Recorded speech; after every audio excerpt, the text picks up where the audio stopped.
I've been pondering typing this up for a few months now for fear it would stir things up. I'm a 19-year-old female, and I've had a stalker for 8 years. I don't know who he is, but he signs his letters as Mr. Sharp. The first time I remember encountering Mr. Sharp was when I was 15 years old. I was at my friend's house for her birthday party. Around the end of the party, we were all just hanging out in her basement on our cell phones, watching TV shows, etc. Just usual sleepover stuff. I got a text on my phone from an unknown number. It said something along the lines of, "Your hair looks so cute in braids." I assumed it was one of my friends at the time, but when I questioned them, they hadn't a clue what I was talking about. I later asked if maybe it was my friend's brother, but his number didn't match, and he didn't seem to know what I was talking about either. I was on edge for the rest of the night, but I just blocked the number and eventually forgot about it. Over the next few months, though, I would get an overwhelming amount of friend requests from obviously fake accounts on Facebook. The usual John Smith Google picture type deal. I blocked them all and set my Facebook so only friends of friends can friend request me. That's just when all the unknown numbers and texts began. It went from cute compliments to very uncomfortable statements. "I want to fuck you like a dirty little slut on your daddy's bed," was one I vividly remember. No one had ever said something so vile to me at that age. It scared me to the point where I had to tell my father. As much as my father cared, he's a very heavy drunk. Even at that age, I knew he couldn't do much. He got really mad, cursing this guy out and trying to call every number. But in the end, neither my father or the police could do much for a couple creepy texts. My father was working all the way in Syracuse, New York. He used to work for Electric Boat, so they would send him all over the place for months. It wasn't uncommon for me to be home alone. As well as being in high school, I worked a part-time job to pay for the things I needed as well as the bills I shared. I remember on my birthday I had gotten out of dinner at around 6 and made my way home walking by 7. When I got to the apartment, the deadbolt on the door was unlocked, but the handle was still locked. I thought that was really weird, because being as vigilant and safe as I am, I always lock both locks.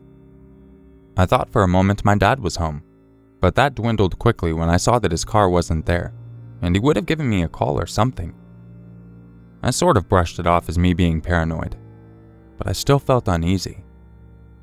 I unlocked the front door and went inside, clearing out every room with a kitchen knife in hand.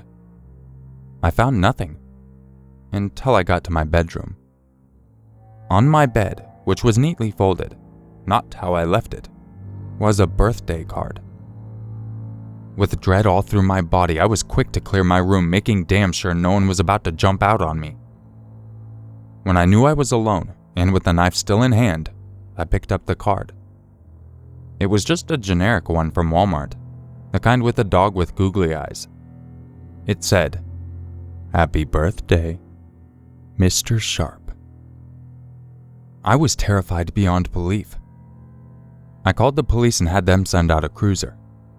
I gave them the rundown, but they sort of didn't take me seriously. They took the card and said they would put it in evidence, and to call them if anything else happens. I felt hopeless, and very frustrated they didn't seem to care someone had broken into my house.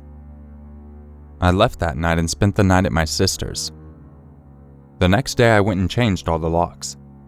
I wasn't too worried about the windows, seeing as my apartment was on the 2nd floor. Over the next couple of months I had a creepy feeling like I was being watched. I covered all the cameras on my phone and computer because I was scared. When I would go out with my friends or family, I would stay on my toes and scoped out every man who seemed to eye me. I would get emails, texts, Facebook messages, Instagram messages, constantly. They ranged from, "I love you," "I need you," "You are the golden goddess of my world," "I will treat you like no man has ever treated you before," to, "You're a fucking worthless skank. Not even your own father could love you." He was very deranged and frightened the hell out of me. My last straw at that apartment was when I was in the shower after dinner. I heard banging and clattering, but at the time I was babysitting my sister's German Shepherd Bruce, so I just assumed it was him getting into something. When I got out of the bathroom, I found my dinner table was set, plates set up with food, drinks out, napkins folded, the whole 9 yards. I was honestly a bit shocked at first, but I didn't have much time to because my front door was wide open and Bruce was hightailing it into the woods. I was stuck looking for that dog for an hour. When I got home, I went through my apartment again to make sure no one was there. That night, I started to look for a new place and told my dad I needed to move out. I only gave a few specific people my address when I moved out. I really didn't want him to find me again. I moved out and into my 1-bedroom I've been in for about a year. Things were quiet for a while, until recently when I came home and found a mutilated dead squirrel tied to the handle of my moped. I've sent a picture with this email, but I don't know if it'll be able to be showed on YouTube. I called the police, but as last time, they said there was nothing they could do. So I plan to get my pistol permit in 2 weeks, and I plan to be ready for the day Mr. Sharp decides to break in when I'm home. A note from Urmaker also. I don't know if I can show it on YouTube as well, but I will make sure to put a link in the description if any of you weirdos want to see a mutilated squirrel on a moped. At least to add a little validity to their story. Note to the OP, stay safe, stay on your toes. You're doing good in your process. I wish your police didn't suck so bad. Thank you so much for sharing.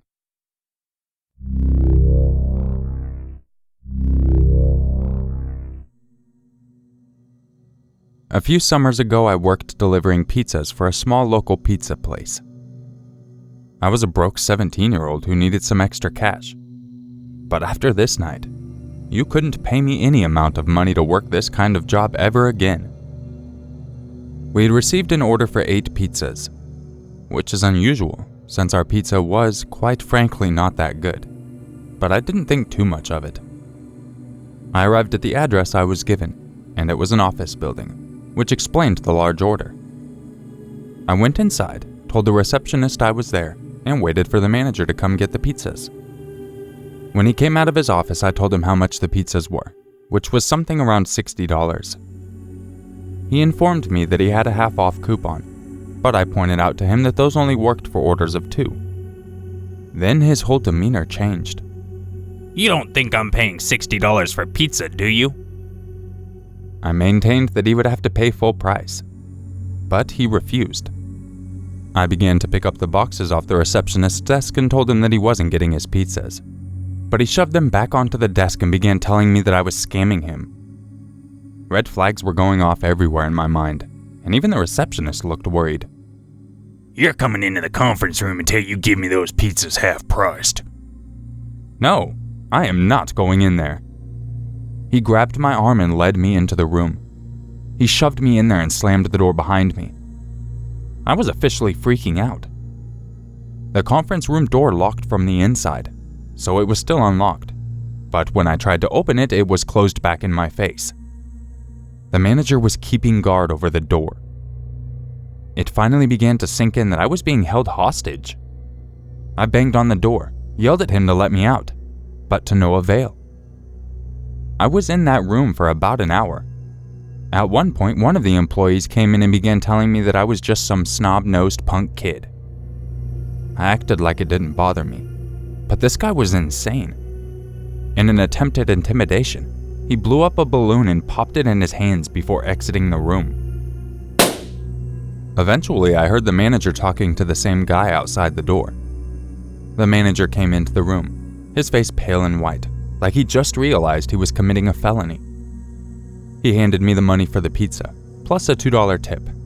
Like that would make up for it. Finally, I was allowed to leave. Drive safely, he told me as I was walking out the door, which prompted me to flip him off. I drove as fast as I could back to the pizza place and began to explain to my boss what had just happened, but he told me he already knew the situation. Apparently, the manager had called my boss, asking for the order half-priced along with 3 extra pizzas in exchange for my release. I was furious that my boss had known about this yet hadn't called the police or done anything to get me out of that situation. But I didn't hang around to find out why. Needless to say, I quit on the spot.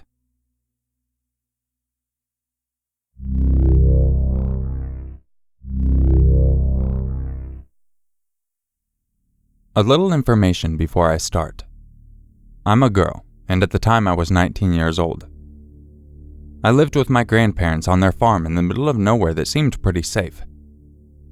I grew up with a sister nearly 6 years older than me. Her and her friends were a little crazy, but I loved hanging out with them. Finally, when it was time for me to learn how to drive, they'd do crazy things. So if I had to drive like a crazy person, at least I'd know how to drive safe. For example, on one occasion I was driving on a completely icy road, and one of her friends was with me. Then as I rounded a corner with a ditch that was about 12 feet deep on either side of the road, he pulled the emergency brake and we slid, but we never went into the ditch. Surprisingly, I stayed on the road. Usually when I was on a dirt road or something, he'd pull my e-brake a lot, so I got pretty used to it. So I learned to drive from crazies. That is important information. So here goes my story. After work, I went to my boyfriend's at the time and hung out with him. After getting lost in conversation, I realized it was almost 4 a.m., and if I wasn't home by 5 a.m., when my grandfather left for work, I would be in deep trouble. At 4 a.m. I left. Most of the drive was normal and boring like usual. About 3/4 into my drive, before I got to the long stretch of dirt road, I got a really bad feeling and locked my driver's side door. It was the only unlocked door because I had to lock and unlock them manually. When I was driving down the dirt road a little past halfway, I saw a car up ahead at the intersection, which was close to the farm, and I had made that drive a lot in the past 4 years I had lived there. The highway side of the intersection was pavement and lights always blinking yellow, and where I was on the dirt road they blinked red. When I saw that the car was driving on the paved highway, this isn't even a highway, just a 2-lane road with a high enough speed limit to be deemed a highway, all I could think was, "Don't stop. Please don't stop." Why was I thinking that? I'd never done that with a single car, so I should be fine. I finally was getting right up to the lights. The car was slowing down to a stop, and I finally reached the lights where I stopped. The white car with tinted windows that looked brand new had stopped as well, not even 5 feet from me. And now I was scared, but I was also concerned that maybe something happened to their car or they were lost. I was thinking about getting out, walking up and asking if they were okay, if there was anything wrong. I had to stop and think. By now it was 4:30 in the morning. Who knows who could be in that car? So what I did is I didn't think about it. And I regret it. I turned my dome light on to get the knife that my boyfriend's mom had given me for protection.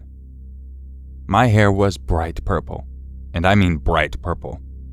Also, my 1999 Jeep Cherokee had clear windows. No tint whatsoever. Whoever was in the car would have been able to see me clear as day. By then, we had both been sitting at the intersection for what was about 5 minutes, mostly because I wanted to see what they were doing, and I didn't want to drive in front of them so I wouldn't get hit by them. With no cars passing us, no signs of others around us at the intersection.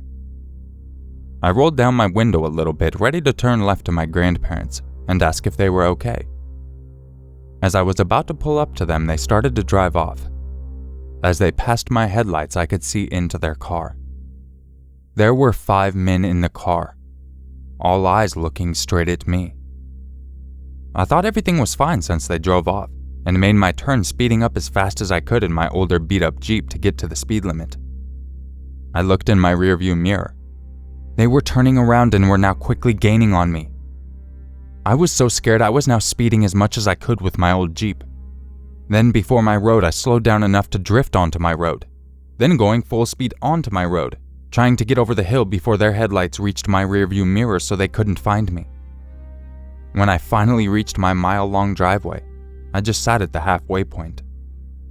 I turned the lights off on my car, and I called my friend as soon as I got service, and just sat there watching to see if they had followed me down the road. I didn't want to lead anybody who could be dangerous to my grandparents. After about 10 minutes of seeing nothing, I finally drove up to the house. What would have happened if I didn't think and got out of my car to check if they were okay? Would I be dead now? Would I have been kidnapped? I have no idea, but I'm glad I never got out of my car. And I'm especially glad about getting that gut feeling when I was driving. So there you go. That's one of my scariest experiences while in this safe country in the middle of nowhere land.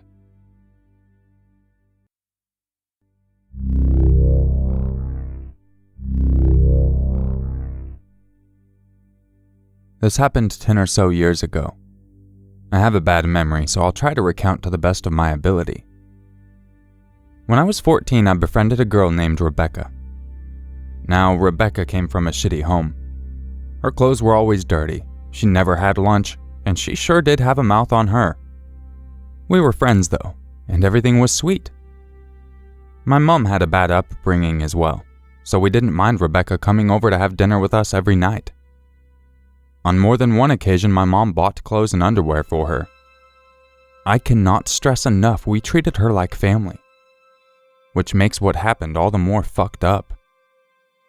Rebecca and I ended up having a falling out. She dropped out of school and I didn't see her for a while. Fast forward a few months, and I'm waiting outside a bus depot to go to a mate's house. I see Rebecca, and she's hanging out with a group of girls who come from a well-known violent family. Small town. These girls were, and are always picking fights, intimidating others, and just generally shitty people. The kind of people who would start a fight if you looked at them for a second too long. I didn't want to look at them, but I could see in my peripheral that they were all looking in my direction, pointing and laughing. I decided to walk to the bay where my bus was supposed to be. And they followed. Just before my bus pulled up, the leader of the pack came up to me and said something about her knowing that I called her a slut, and I was going to get what's coming to me. I'd never said a word about her in my life. It was obvious Rebecca was the one feeding her these lies. This went on for a while. I would be hanging out at the local shopping center, or be at the bus depot, and see them in the distance, causing me to hide or run. Sometimes they would see me and run after me. Other times they would just yell out shit. I didn't know what it was at the time, but my anxiety was crippling. I was constantly terrified. So one day I'm in a jewelry store with a friend.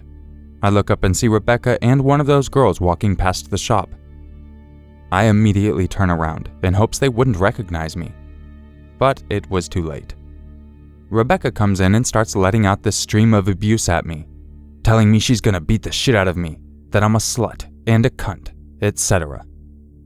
My friend ran away, and I'm looking at the shop workers with pure terror on my face, but all they're doing is telling me to get out because they don't want us to break anything.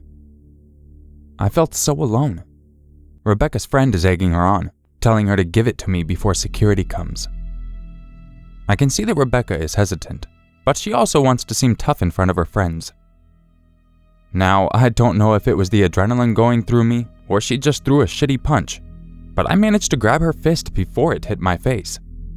I think it surprised us both. Rebecca and her friend run away, and I'm crying.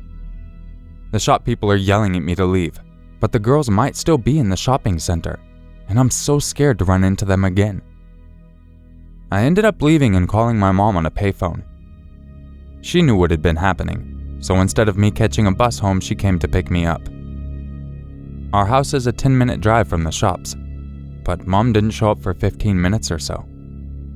When I got in the car, I was frantic, asking Mom why she'd taken so long.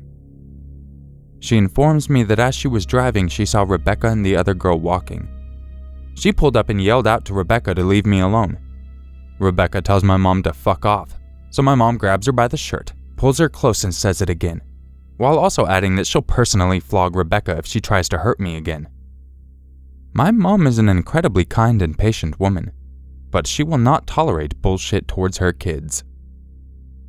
I constantly see all of the other girls, but I haven't seen Rebecca in years.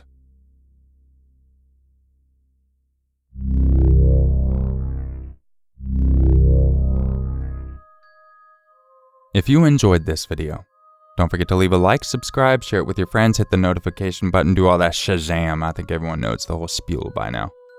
If you want to help support the channel, make sure you check out that sponsor button. I do want to put out that we have new channel badges. For if you get like 2 months, you get a new badge, other than the little skull. 6 months. Dr. Blue, you got your 6 months one. I think there's a few other people as well. But new badges, new emotes for our live streams. And to the person in the first story, please make sure you're staying safe. That's obviously a very dangerous situation, and I think it's very wise that you're getting yourself some proper protection. I would also recommend you get into some classes so you learn how to use it properly, but I'm sure you got that all under wraps. I appreciate everyone checking out this video, and I will catch you in the next one. And just remember, it's always scarier if it's true. Bye. There aren't many things in life that scare me, but this was easily one of the worst. I guess since none of you know me, I should describe myself. I'm a 5'1", 41-year-old man. I've lived most of my life with the constant bullying. It's something I've grown accustomed to, being this short. As the few people who are this short will know, it really sucks. That alone could be its own scary story. But the thing that happened as a result is even more terrifying. I decided to go to the bar with my friends one night. I had recently been fired from my job. My wife left me. She took my kids and my dog. She burnt my house down. She took my car and took one of the tires, not all of them, but I didn't have a spare. I also had no insurance on the vehicle, so I couldn't drive it anyways. She shoved a potato in the tailpipe. So I tried to start it once, but that didn't happen until I inspected the vehicle and found it. So needless to say, I really needed this bar time. We get to the bar and everything's fine. I see a couple women that catch my eye. I talk to my friends about if I should approach them. They recommend that I don't, because I'm short. They said they would go over and make the approach for me. They said that's what they're there for, they're my wingmen. Inside I was hoping he was telling the truth, because the 4 other times they'd done this previously, they'd taken my girls. I still had trust in my friends, though. They had my best interests at heart. They told me that those girls wouldn't have liked me, because I'm short. I'd say about 5 minutes went by since my buddies went over and decided to go talk to these women that I was interested in. Not once did they look over at me, but I figured they were just laying the foundation. I ordered them all a round of drinks, and had the waiter bring it over. Once the drinks arrived, they actually all turned to me, held up their glasses in a cheers motion. I motioned it back and we all nodded heads. Then they once again turned away. I figured at that point they would wave me over, but as typical, they just ignored me. I turned back to the bar, lowered my head, told the barkeep I needed another double. About this time, a man came up next to me, said that round's on him. He said he'd been watching from across the way, and he noticed what my friends were doing to me. This piqued my interest, so I looked up and caught eyes with the man. He looked to be a strapping man. 6'2". He was a man. He was tall. He was a man. I looked at him. I let him know that I appreciated the kind words and the kind gesture. He asked me if I was looking to make a little bit of money, which almost seemed to come out of nowhere, but in the same sense it seemed like a sign. I had just been fired from work and I of course needed money, especially to pay for the rounds of drinks I just bought for all those douche nozzles. So I looked at him and replied as long as it wasn't illegal and I wasn't taking it in the butt, I'm down. He told me that him and a couple buddies were having a contest and they needed another participant to make the teams even. I agreed and asked him why he would pay me for it. He said that I would find out when we got there. So I told my buddies I'm gonna go party with these guys, and they pretended like they didn't know me. So I just left with my new friends. We ended up going not far from the bar to another little shindiggy place. We get inside, and I see a group of 5 other people. We walk up to them, and they start cheering, "Oh yeah, you got him!" I was excited. For once in my life, I felt like someone needed me, and they didn't mind that I was short. They looked like they were all dressed in sports attire. I felt like I needed to point out the obvious that I'm not the best at sports because I'm short. They were extremely encouraging. They told me that me being short actually gave me an advantage in this game. I don't know what we were about to play, but it was going to be amazing. They told me to go stand by a line while they had a huddle. Not long after, 3 men came walking up to me while the other 3 stayed behind. The biggest guy comes up and asks me if I'm ready. I eagerly say yes, but I don't know what we're playing. He informs me that I'll learn along the way.